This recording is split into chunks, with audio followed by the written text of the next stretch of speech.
Hi friends, welcome to my channel.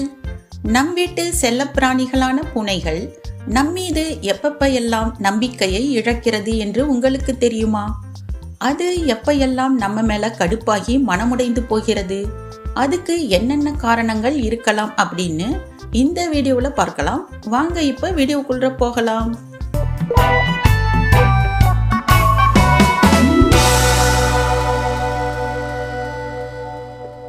முதல் காரணம் என்ன அப்படின்னு பார்த்தலாம்.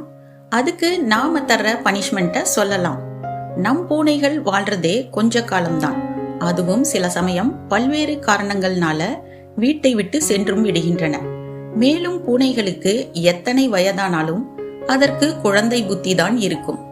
இப்படி இருக்கக்குள்ள நாம அது நம்ம சோஃபா, சேரு போன்றவற்றை ஸ்கிராச் பண்றதுனாலயோ இல்ல அது தாவி குதிச்சு பொருட்களை தள்ளி விடுறதுனாலயோ, மோஷன் யூரின் லிட்டர் பாக்ஸ்ல பண்ணாம வேறு இடங்கள்ல பண்றதுனாலயோ, இந்த மாதிரி சிறு காரணங்களுக்காக அதை அடிப்பது, மூஞ்சிய கடுப்பா வச்சுக்கிட்டு கத்தி திட்டுறது, அதை தர என்று வாளை பிடித்து இழுத்து செல்வது, அதை வீட்டிற்கு வெளியே விட்டு தடால்னு கதவை சாத்துறது, இந்த போன்ற செயல்களை செய்தால் அதுக்கு நாம என்ன செய்தோம், நம்ம ஓனர் ஏன் பைத்தியம் மாதிரி பிஹேவ் பண்றாங்க என்று திருவென விழித்து நம்மீதான நம்பிக்கையை இழக்க ஆரம்பிக்கிறது.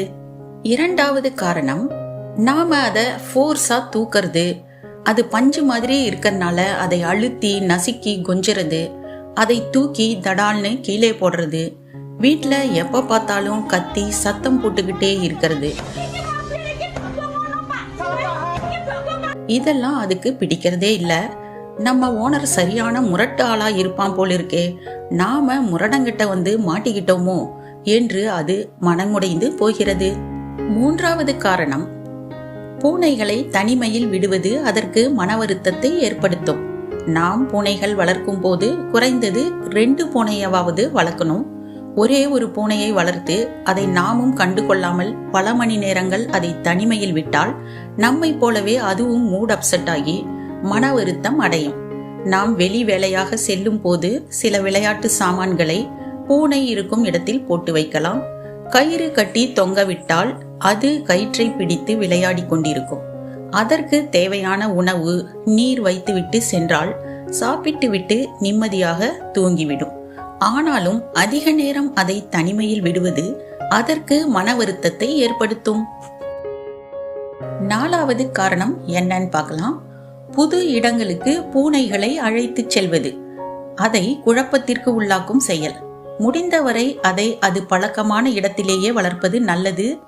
நாம் வேறு வீடு மாற வேண்டிய கட்டாயம் ஏற்பட்டால் அந்த வீட்டில் ஒரு சிறு அறையில் அந்த பூனையை தங்க வைக்க வேண்டும்.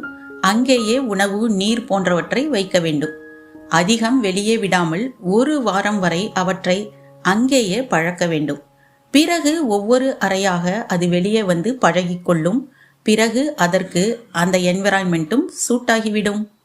ஐந்தாவது காரணம், நாம எப்படி 3 வேளை சரியாக சாப்பிட்டு விடுகிறோமோ அதை போல பூனைகளுக்கும் சரியான நேரத்தில் சாப்பாடு வைத்து விட வேண்டும்.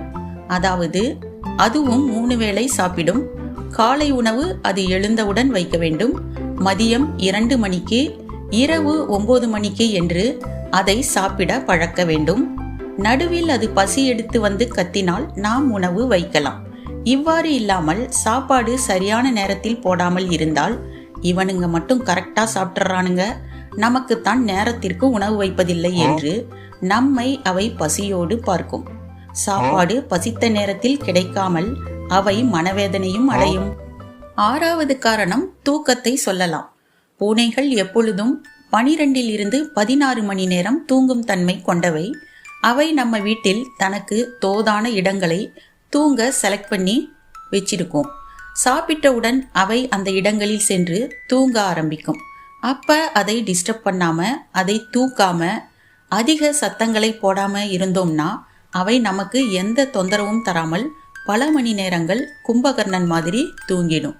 நடுவுல நாம எழுப்பினால் அவை சொங்கி மாதிரி தூங்கி வழியும். இதனால் அதற்கு குழப்பமும் ஏற்படும். ஏழாவது காரணம், அதை பயமுறுத்தும் செயல்களில் ஈடுபடுவது. திடீரென்று அதிகப்படியான சத்தத்தை எழுப்புவது, நிறைய ஆட்கள் நம் வீட்டில் நடமாடுவது, அதனால் ஒரு பய உணர்வு, தண்ணீர் தெளித்து அதை விரட்டுவது, சிறு குழந்தைகள் துரத்தி கொண்டே அதன் பின்னால் ஓடுவது, இதெல்லாம் அதற்கு பயத்தை ஏற்படுத்தி எங்கேயாவது சென்று ஒளிந்து கொள்ள வைக்கும். இதனாலும் பூனைகள் மனக்குழப்பத்திற்கு ஆளாகும். அதனால நம்ம பூனைகளுக்கு ஒரு சுதந்திரமான, பயமில்லாத, ஜாலியான வாழ்க்கையை அமைத்து கொடுப்பது பூனை வளர்க்கும் நம்முடைய கடமை. சரி வியூவர்ஸ், உங்கள் பூனைகள் இது போன்ற மன உளைச்சலுக்கு ஆளாகி இருக்கா? நீங்க எப்படி அதை இயல்பு நிலைக்கு கொண்டு வந்தீங்கன்னு கமெண்ட் பாக்ஸ்ல சொல்லுங்க.